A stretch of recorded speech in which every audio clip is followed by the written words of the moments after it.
people dead, and God knows who did it. There was fear, there was shock. Breaking tonight, investigators are asking for the public's help in the Roden murder investigation. Investigators want any information the public has about the family. The public was dying to know, when will this family face justice?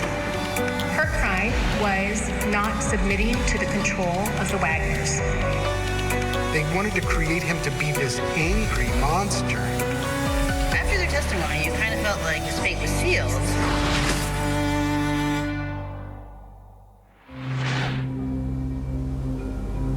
We are traveling today to Piketon, the scene of the Pike County Massacre, where 8 people from the same family were all shot and killed execution style as they slept. The investigation would stretch from the hills of Appalachia to the mountains of Alaska and reveal a murderous plot involving an entire household and lead to the trial of one family member who insists he had nothing to do with any of it. It all began early in the morning on Friday, April 22nd, 2016, outside the small town of Piketon, Ohio. 911. Give me just a second. Man, gotta come here. What's going on? There's blood all over the house. It was a big breaking news event when it occurred. Initially, there was just reports that there were multiple bodies found in Pike County. I think myself and many others assumed that it was a murder-suicide scenario, especially later in the day when they found a body further across town. At the center of it all was 19-year-old Hannah Mae Roden, who was found shot to death in her bed with her child in her arms, still alive. Also dead in the home was her mother, Dana Roden, and her younger brother, Chris Jr. Her father, Chris Sr., was also found shot multiple times with his cousin, Gary Roden, just a few feet away. A couple miles away was the home of Hannah's older brother, Clarence Frankie Roden, and his fiancée, Hannah Gilly, dead in their beds with their young child lying between them, covered in blood, and another child in the home also alive. And then finally, a few miles down the road was the camper where Kenneth Roden lived, also shot dead. There was fear, there was shock, and it was definitely a community that felt like they were in danger. 8 people dead, and God knows who did it. Lots of people told us that they slept with their guns loaded. It was like a bomb being dropped. I had never even heard of a homicide like this. It was very, very, very shocking. Law enforcement initially had few clues about who could have committed such a horrific crime.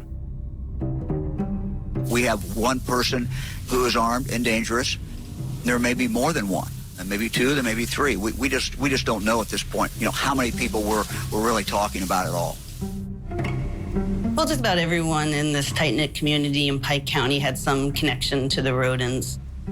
They were definitely a big, sprawling family, tight-knit and deep roots in the community. It's a small town, everybody knows everyone. Things like that don't happen here.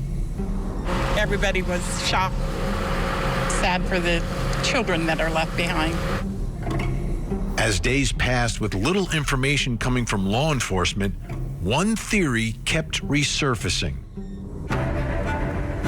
People who knew them also knew that the Roden family had this marijuana grow operation, and that Chris Sr. was kind of at the head of it, and that Kenneth Roden, was a big contributor. Initially, there was this disclosure of this large marijuana growing operation there at the Roden property. There was discussion of organized crime. Because the killers were able to go undetected, just kind of gave rise to early theories that this could have been a drug hit or a cartel hit. I think it was very clear to the locals that it was meant to send a message, but we just didn't know who. A drug-related killing made some sense, as it became clear the killings were not random. You couldn't stumble upon these homes. We're talking about very isolated, very far out, and it's hard to imagine We're in the foothills of Appalachia here, and they were in the hills. And whoever perpetrated the massacre knew what they were doing. It was a crime scene that was actually pretty clean of a lot of the traditional physical evidence that you hope to see in like a mass shooting. Not a lot of ballistics, not a lot of DNA or fingerprint evidence that could lead to suspects. I think that lent credibility to the fact that it had to be someone, it had to be more sophisticated.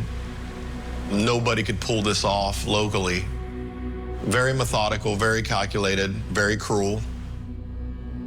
The investigators were also trying to find the killer or killers in a community that kept to itself and was skeptical of outsiders.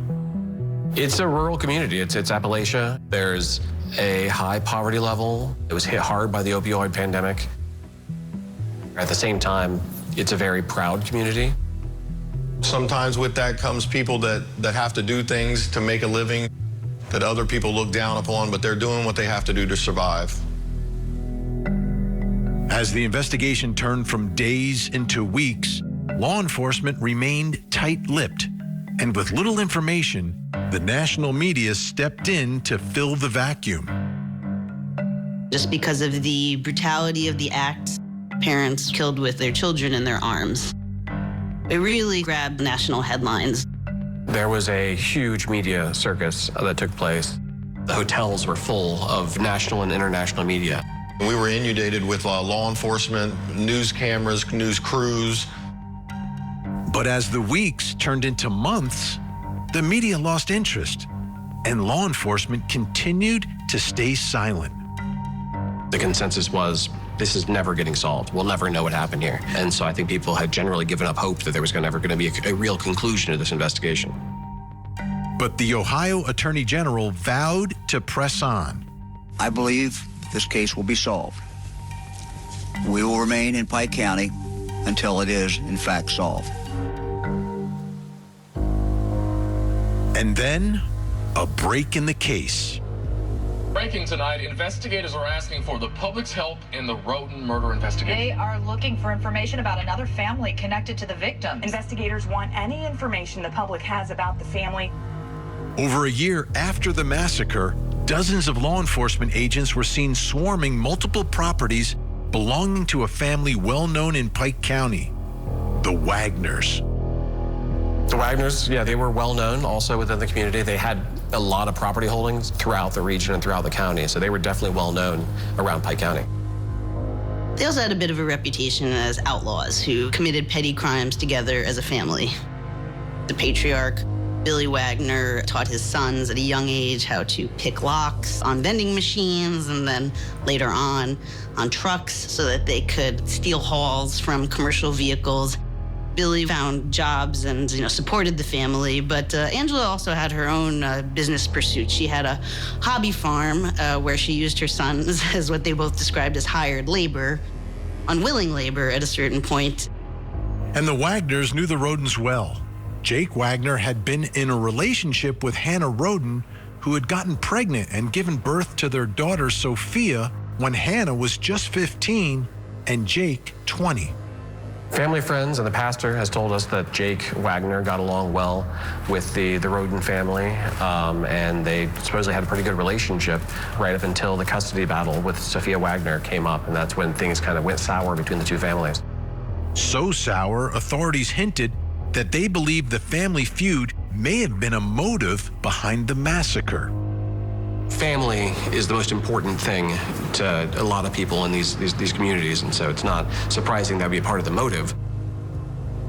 A month after the Wagner's farm was searched, the Ohio Attorney General's office released a statement asking the public for more information about the Wagners.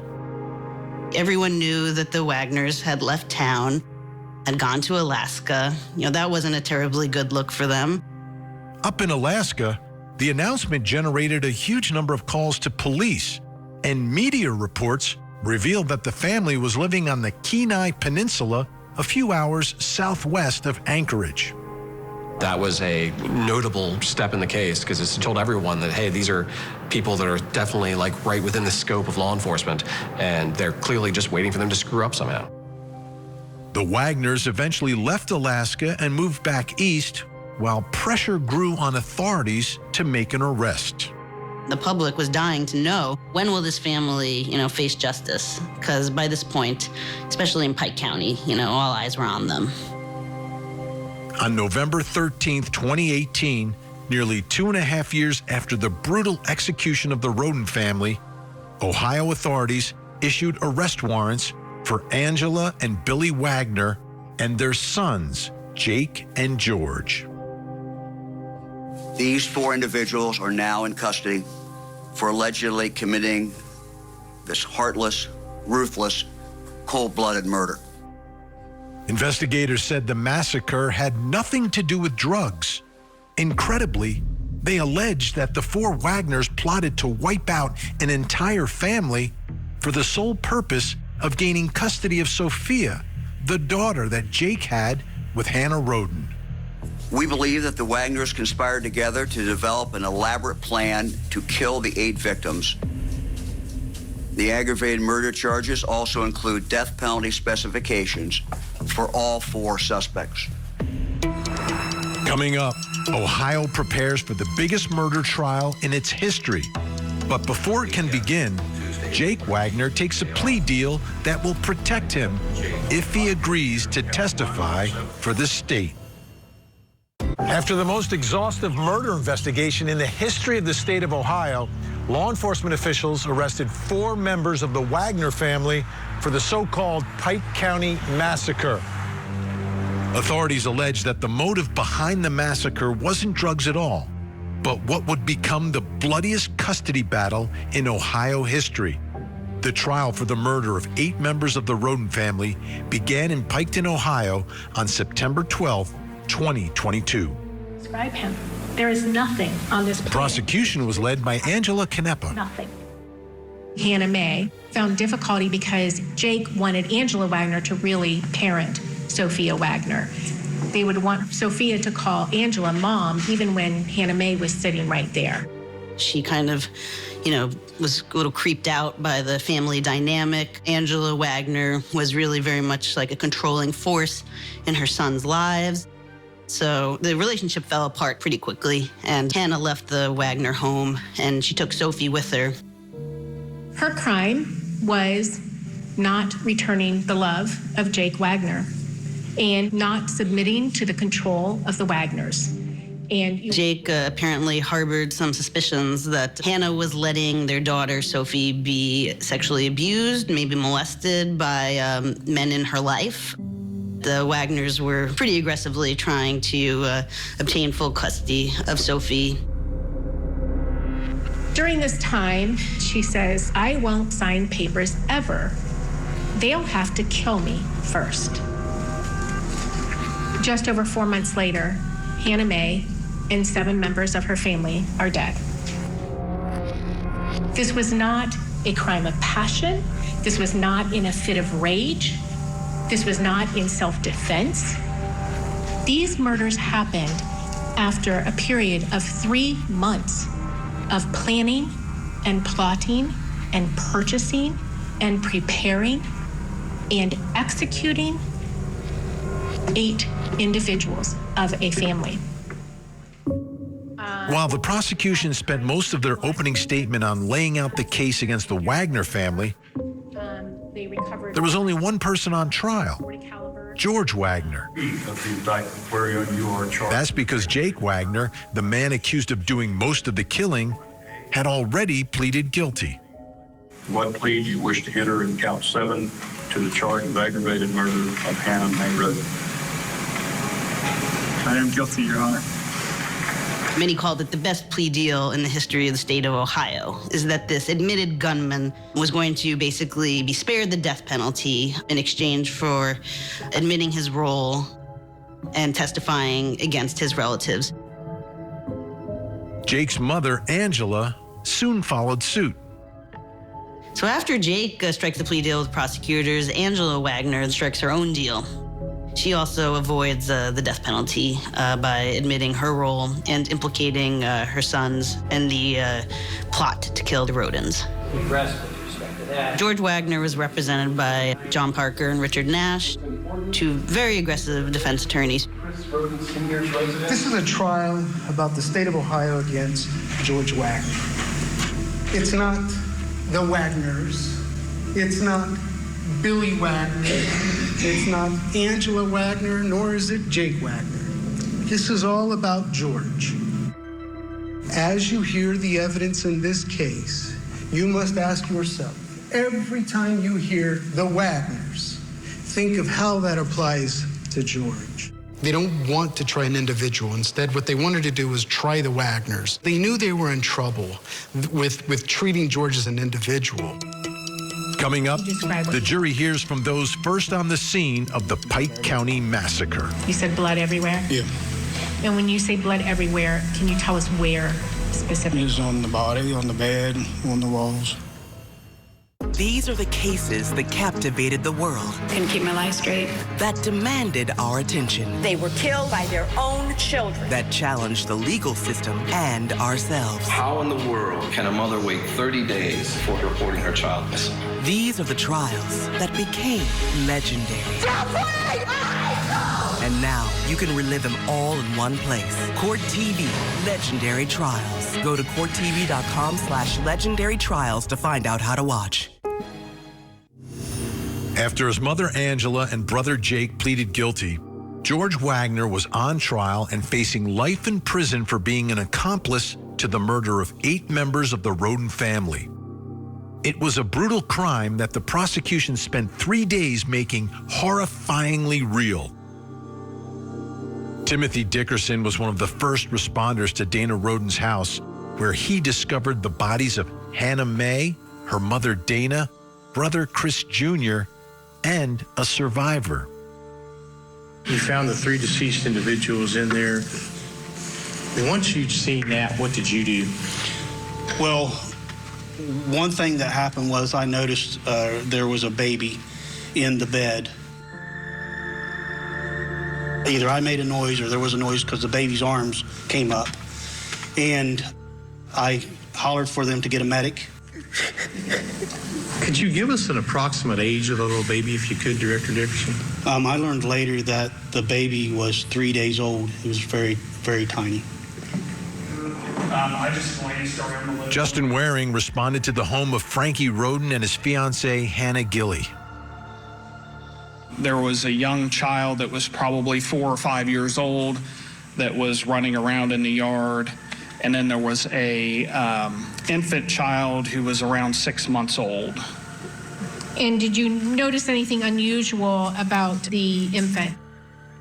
The infant was covered with blood. James Manley, Dana Roden's brother, was also on the scene. Well, I walk up to the yard and see Frankie's baby covered in blood. And blood everywhere. Specifically? It was on the body, on the bed, on the walls. While investigators had plenty of evidence of a brutal crime, they had almost no DNA or fingerprint evidence linking the Wagners to the shooting. So they painstakingly reconstructed the Wagners' purchases prior to the massacre. The prosecution's case is that this is a family that operated together in everything they did, from living together, sharing finances, to their marriages. The financial records also just confirm what we already knew, which was they function as one unit in pretty much everything they do. So the prosecution really focused on these purchases of items that could have been used to create the murder weapon. Drill bits, filters, and flashlights.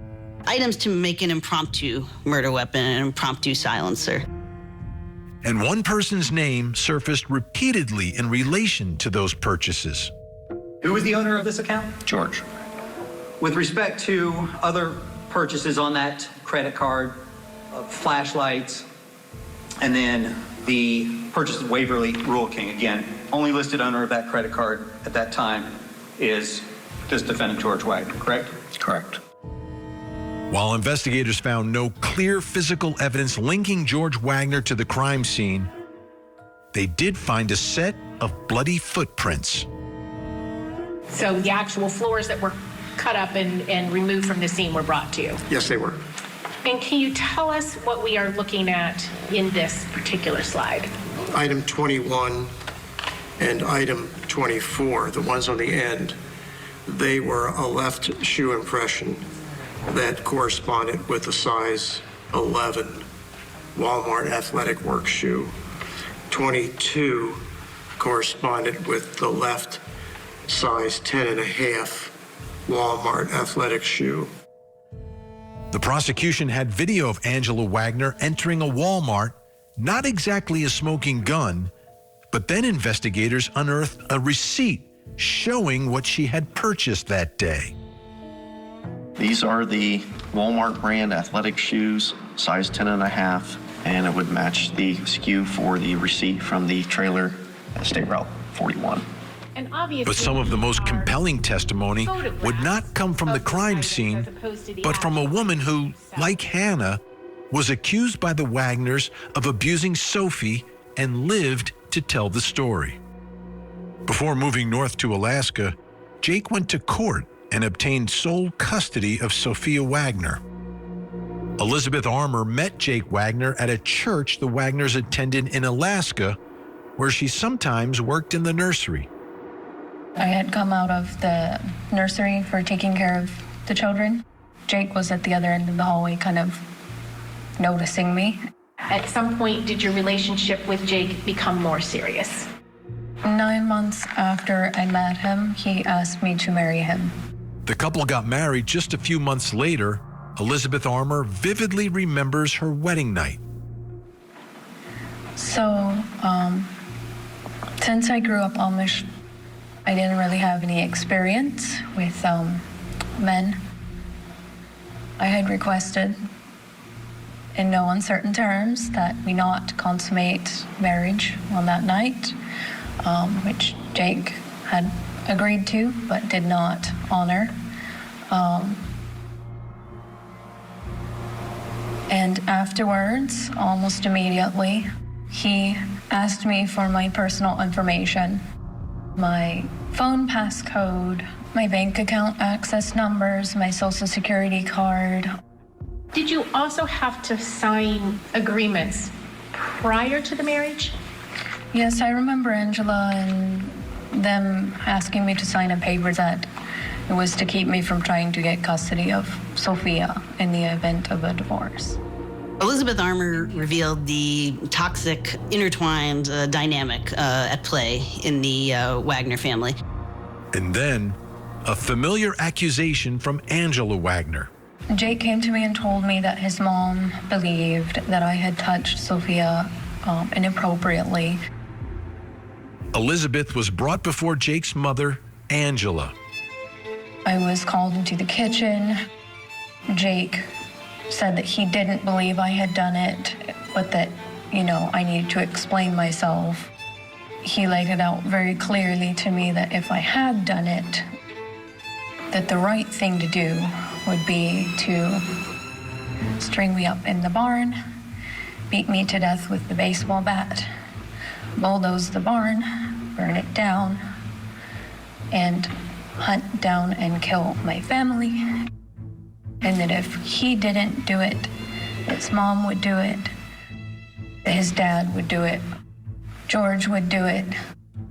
Any of them would be willing to do this because it would be the right thing to do. The prosecution also played telephone conversations that investigators recorded showing Angela pressuring Jake to divorce Elizabeth. I told you, Jake, I would not trust her. I told you that. Stop thinking about yourself. You need to realize what's important. Because I know Sophie will be in danger. The prosecution also called another woman who had experienced life with the Wagners, George's ex-wife, Tabitha Clater. If you could just tell us what the family dynamics were there when you lived with the Wagners. Very strange and controlling. Okay. And what makes you say that? If Angela made a rule, then you had to follow that rule. Did you feel when you were there that you could parent your child in the way that you wanted to? No. Tell us about that. Every night before we went to bed, I would be made to go take a nap while Angela played with my son. Tabitha also testified about a time she tried to leave the Wagners after an argument with George.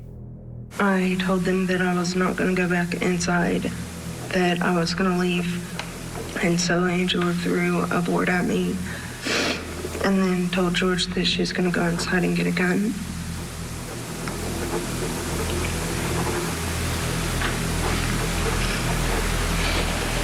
When you say she threw a board at you, what kind of a board? A 2x4. So when Angela says she's going to go get a gun, what do you do? I continue going out the yard and through the fence, and I hid underneath of George's truck. She eventually biked to a nearby gas station and called her mother to come pick her up. But while she was waiting in a police car, she found out that the Wagners had filed a complaint against her.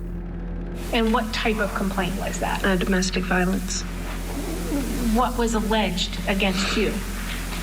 That I was causing a big fuss at home and dragging my child across the floor. Did you drag your child across the floor? No, I did not. George eventually filed for divorce, alleging Tabitha's family members might abuse their son. After we got divorced, it was about a year before I got to see my son again.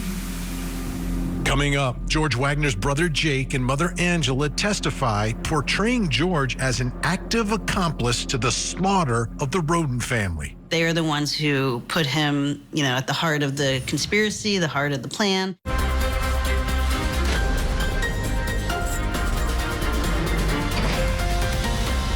TV. The jury had heard in detail how the Wagners plotted to kill the Roden family in a custody battle gone horribly wrong. But very little, if any, of the evidence pointed towards the alleged accomplice, George Wagner. Then his brother Jake took the stand. They needed one Wagner, at least one Wagner, to implicate the others. It was the day really everyone had been waiting for. His lawyers managed to keep cameras out of the courtroom, but Court TV producer Emanuela Grinberg was there for Jake's testimony. Jake Wagner takes a stand and tells this jury that his brother was involved in the plot, in the conspiracy to kill these people. Jake testified that the entire family was in on the plot and that George was supposed to help kill Chris Roden Sr. He described how they built a false bed in the back of a pickup in which he and George hid while his father, Billy, drove up to pay Chris a visit. While Billy walked up to the house, George got in position. The plan was that George was going to shoot Chris Sr. from a distance, like a sniper, in a fashion that Chris would never know what hit him, would never know that Billy Wagner was betraying him. They're outside the house poised to do it, and then George just refuses. He can't do it. And then that's how Jake, gets involved in starting to shoot people. According to Jake, George stood by while Jake took a high-powered rifle and shot Chris Roden Sr. through the door. Billy used a Glock to finish him off before shooting and killing Gary Roden, who was also there, while George stood by and did nothing.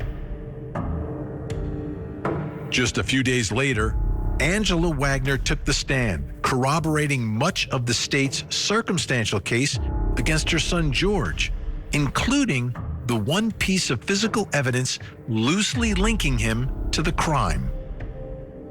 She testified about her role in buying the shoes that allegedly made the bloody shoe print that was attributed indirectly to George and Jake. The testimony of Jake and Angela Wagner, they are the ones who put him, at the heart of the conspiracy, the heart of the plan. They put him at the crime scene. So after their testimony, you kind of felt like, his fate was sealed. But then, the defense called a surprise witness to the stand. When George Wagner took the stand, it was a huge shock. Didn't really see it coming.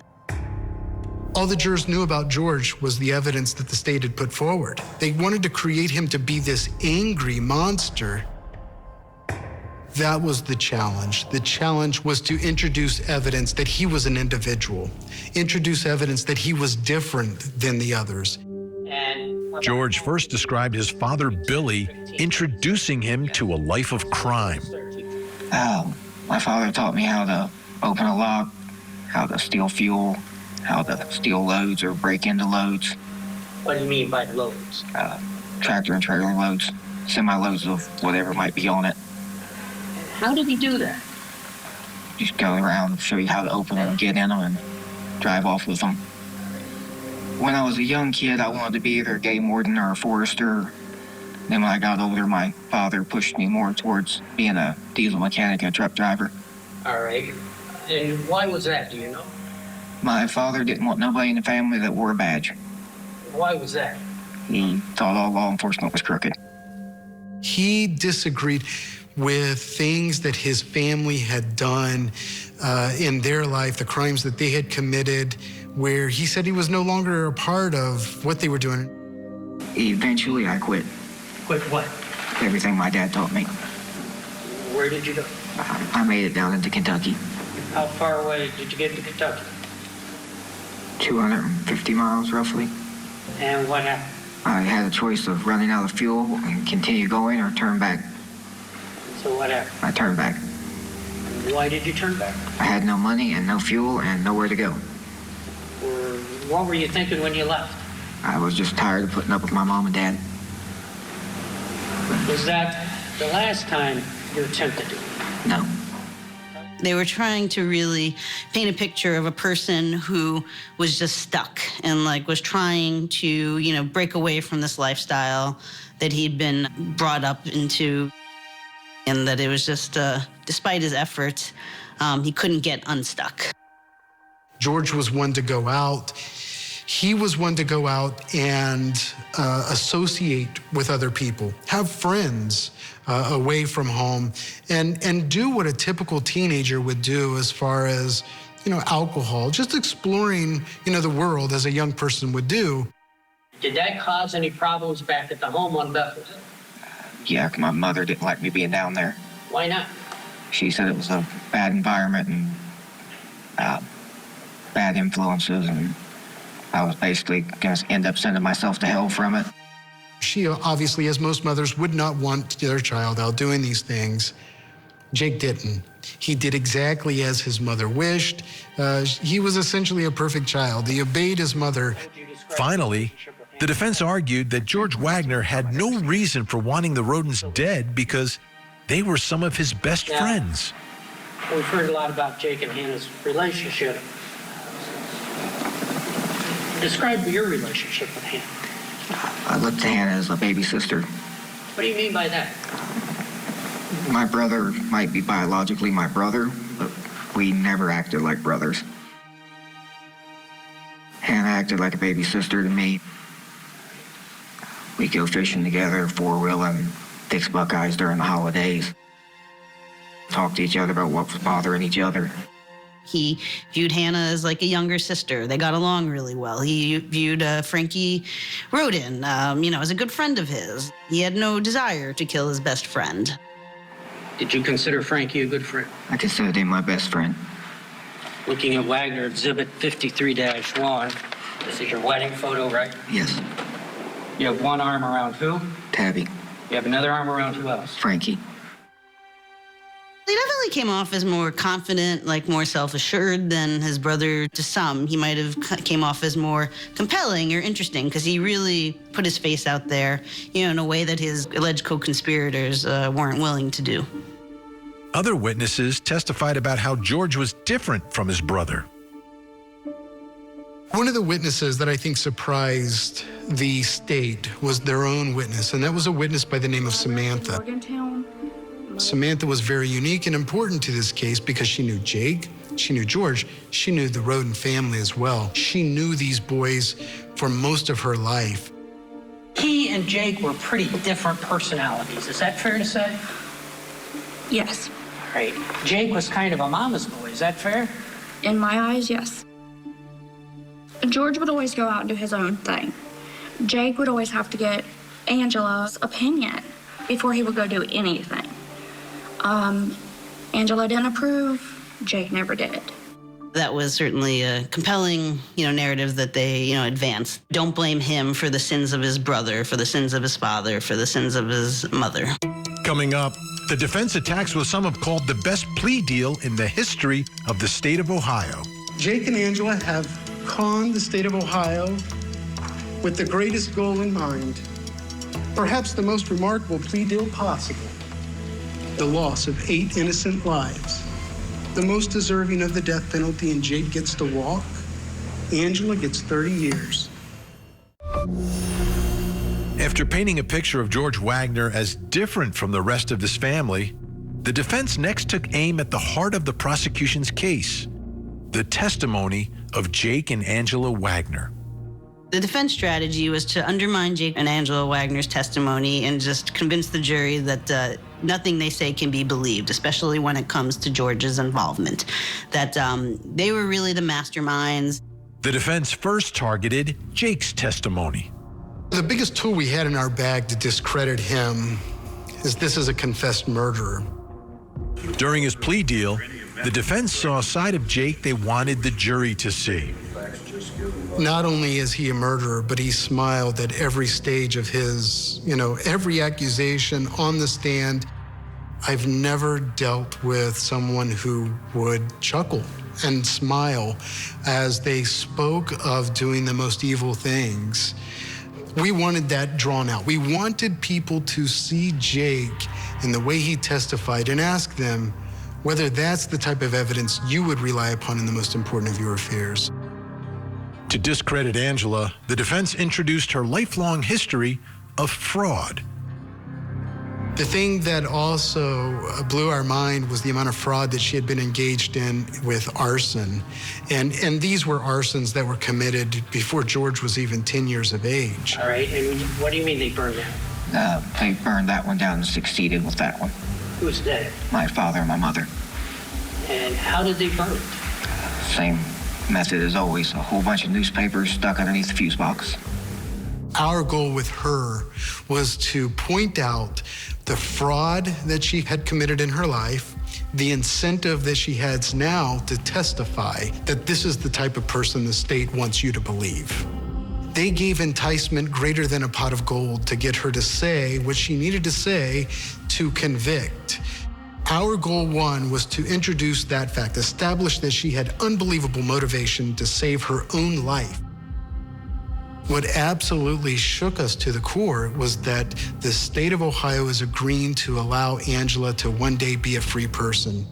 Coming up, after 51 days, it would be up to a jury to decide whether or not George Wagner was an accomplice to murder or a scapegoat used by his family to avoid the ultimate punishment. The jury had listened to months of testimony and heard from dozens of witnesses, including George Wagner himself. Now they'd have to decide who they believed.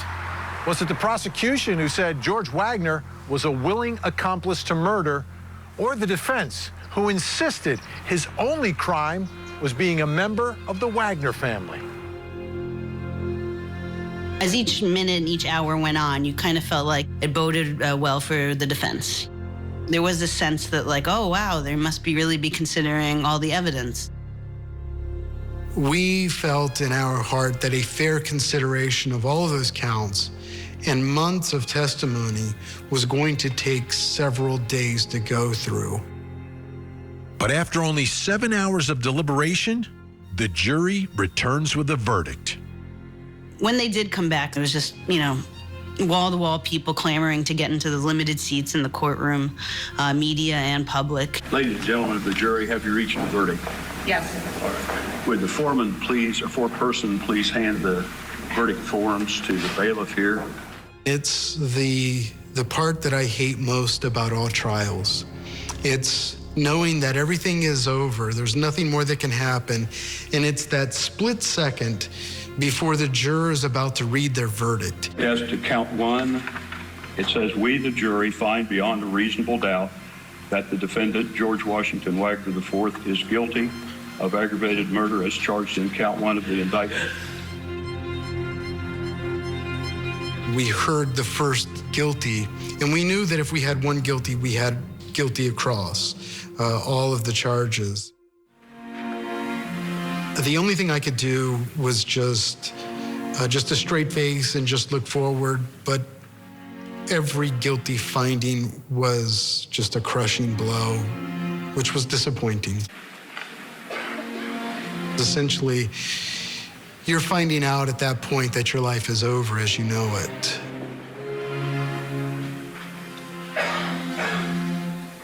It was an emotional moment for the family of the victims who had waited years for justice. You could see, the families trying to, control their emotions. But, in a way, they couldn't help but, quiet sobs and, people hugging each other. This was just the culmination of so many years of heartache. For the Roden family, the verdict brought some closure. A little bit of peace. We still have a long road to go. We'll get there. But it was also a complicated victory.